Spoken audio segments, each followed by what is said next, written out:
కాబట్టి ఎందుకు అంత యేసుక్రీస్తు జన్మ విధానంలోకి వచ్చిందంటే ఒకటే మాట దేవుని దగ్గర, అదేంటంటే ఆమె తీసుకున్న మంచి నిర్ణయం, మంచి నిర్ణయం, దైవికమైన నిర్ణయం. వెళ్ళిపోయి దాన్ని కోరుకోవడం వార్పలాగా అత్త వెంబడించింది, అత్త ఆధ్యాత్మికతను చూసింది. ఇలా ఆమె చెప్పిన మాటలు విందో, ఇక్కడ ఉన్నప్పుడు అక్కడ సంగతి చెప్తే మనసులో పెట్టుకుందో, లేదా ప్రార్థన చేస్తున్నప్పుడు చూసిందో, బిడ్డలు చనిపోయిన తర్వాత, తన భర్త చనిపోయిన తర్వాత ఎంత నష్టపోయామని దేవుడి దగ్గర ఏడుస్తుంటే, ప్రార్థన చేస్తుంటే రూతు గమనించింది. ఏదో తెలియదు, అక్కడ రాయబడలేదు. మొత్తానికి ఏదైనా రూతు గమనించింది, ఒక చక్కటి నిర్ణయం తీసుకుంది, ఆమె వెంబడించి వెళ్ళింది. దేవునికి స్తోత్రం. ఎంత దీవించబడిందంటే బెత్లెహేములోనే ధనవంతుడు బోయాజు. చెప్పండి ఎవరు? బెత్లెహేము ఊరిలోనే గొప్ప ధనవంతుడు, ఆస్తిపరుడు, భూస్వామి. రూతును చూసి, ఆమె ప్రవర్తన చూసి ముందుకొచ్చి ఆమె మెచ్చుకుంటున్నాడు. నా కుమారి. కుమారి అని ఎవరినంటారండి? పెళ్ళైన వాళ్ళ, పెళ్లి కాని వాళ్ళ? పెళ్లి కాని వాళ్ళు. రూతు పెళ్ళైందా లేదా? మరి బోయాజు కుమారి ఎందుకు అంటున్నాడు? ఆమె ప్రవర్తన కన్యకగా ప్రవర్తించింది. ఆమె పెళ్ళైనప్పటికీ పరిశుద్ధులుగా కనపడుతూ ఉంది బోయాజుకి. ఒకసారి కాదు, చాలా చదవ రూతు గ్రంథం. ప్రతిసారి రూతులు ఏమి చూస్తే బోయాజు నా కుమారి, నా కుమారి, నా కుమారి. నీ ప్రవర్తన మునుపటి కంటే ఇప్పుడు ఎక్కువ బాగుంది. ఈరోజు ఇలా కొత్తగా వచ్చిన పెళ్ళైన కొత్తలో ఒక ప్రవర్తన, పెళ్ళైన కొన్ని సంవత్సరాలకు ఒక ప్రవర్తన, పిల్లలు పుట్టిన తర్వాత ఇంకొక ప్రవర్తన, పిల్లలు పెద్దలు ఒక ప్రవర్తన. అసలు కుటుంబాలన్నీ పాడైపోవడం గల కారణం ఇంట్లో ప్రవర్తనలు మార్పు వచ్చేసింది. మొదట్లో మెల్లకుండా, తర్వాత చల్లకుండా, తర్వాత పేరుగా మారుతారంట. ఎన్ని విషయాలు అండి, భయంకరమైపోతారు దేవుని దగ్గర. కుటుంబాలు అల్లబట్టిపోయాయి ఈరోజు మన కుటుంబాలు. దయచేసి గమనిద్దాం, మన నిర్ణయాలను మార్చుకుందాం. వీళ్ళగా దేవుని ఆత్మతో మీతో మాట్లాడుతున్నాను, బాధతో మాట్లాడుతున్నాను, భయంతోనే మాట్లాడుతున్నాను. మన నిర్ణయాలు ఎలా ఉన్నాయి? మనం ఏ నిర్ణయాలు తీసుకుంటాం? ఒక కోడలుగా, ఒక అత్తగా, ఒక విశ్వాసిగా, ఒక యజమానుడిగా, ఒక భర్తగా, ఒక భార్యగా, ఒక స్త్రీగా నీ కుటుంబంలో, సంఘంలో ప్రార్థించేటప్పుడు వాక్యం విన్న తర్వాత నీ నిర్ణయాలు ఎలా ఉన్నాయి? ఏం ప్రభావితం చేస్తుంది నిన్ను? మన మార్పు చూపిస్తుంది ఏమన్నా? వాక్యం విన్న తర్వాత ఆ వాక్యం నీలో ఏమైనా మార్పు తీసుకొస్తుందా? అరే ఏంటి ఈ విషయంలో ఇట్లా ఉన్నాడు ఈయన, మార్పుగా కనపడుతుంది, ఎవరైనా నీతో చెప్పారా? మార్పులేమో అలాగుంటున్నామేమో, నిర్ణయాలు సరిలేవు, మనం మార్చుకోవాలి. ఆఖరు మార్చి ప్రార్థన చేస్తాను. చివరి వ్యక్తి ఎవరండి? బోయాజు. చెప్పండి ఎవరు? బోయాజు. అతని నిర్ణయం చూడండి, 4వ అధ్యాయం 10వ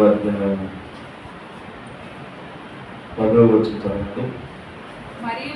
మరియు చనిపోయిన వాని పేర అతని స్వాస్థ్యము స్థిరపరచునట్లును, చనిపోయిన వాని పేరు అతని సహోదరుల నుండి అతని స్థలం యొక్క ద్వారం నుండి కొట్టివేయబడకుండునట్లు నేను మహ్లోను భార్య అయిన రూతును మోయాబీయురాలిని సంపాదించుకుని పెళ్లి చేసుకొనుచున్నాను.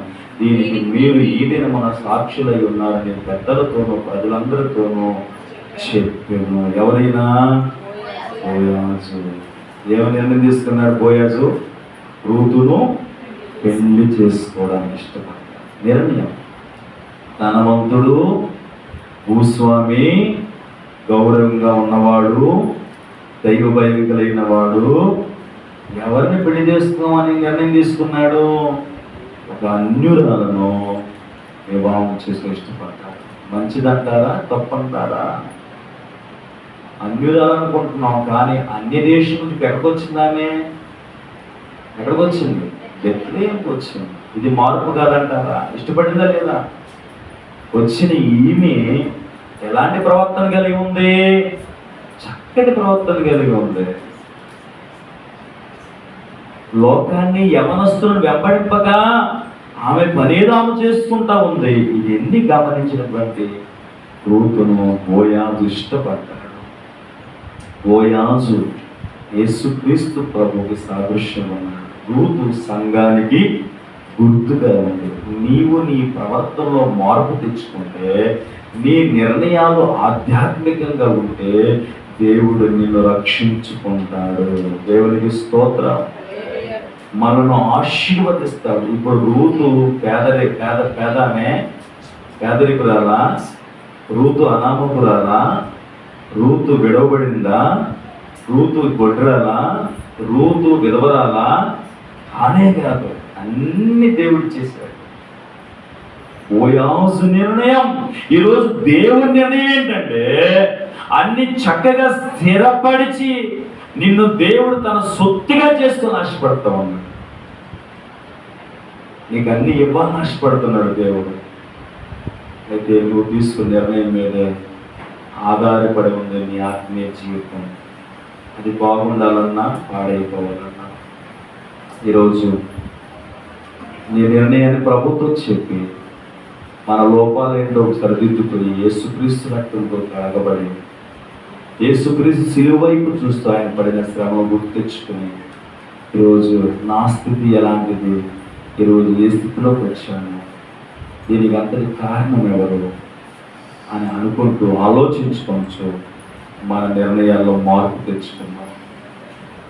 ఎన్నడూ మేలు చేయను వాళ్ళకి అనుకున్నావా? నిర్ణయం మార్చుకో. నేను వాళ్ళని ఇక నమ్మను అంటున్నావా?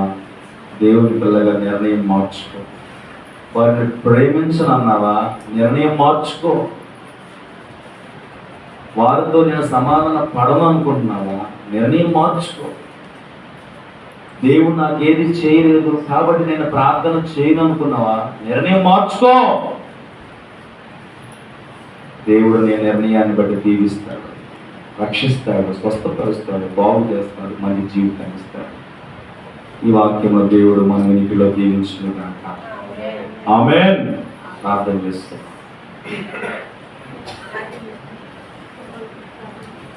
ప్రార్థన చేసుకుందాం. ఒక నిమిషం.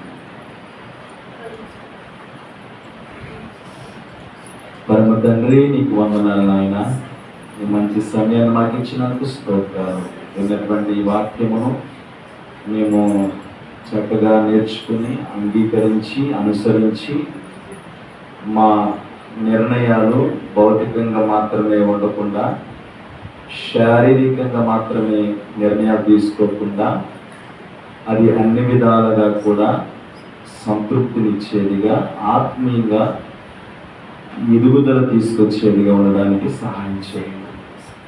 తొందరపాటు నిర్ణయాలు, లోక సంబంధమైన నిర్ణయాలు, తప్పుడు నిర్ణయాలు తీసుకోకుండా ప్రార్థించి కనిపెట్టి ఒక చక్కటి నిర్ణయాలు మేము తీసుకుని దీవెనకరంగా ఉండే జీవితాలు మా అందరికీ దయచేయండి.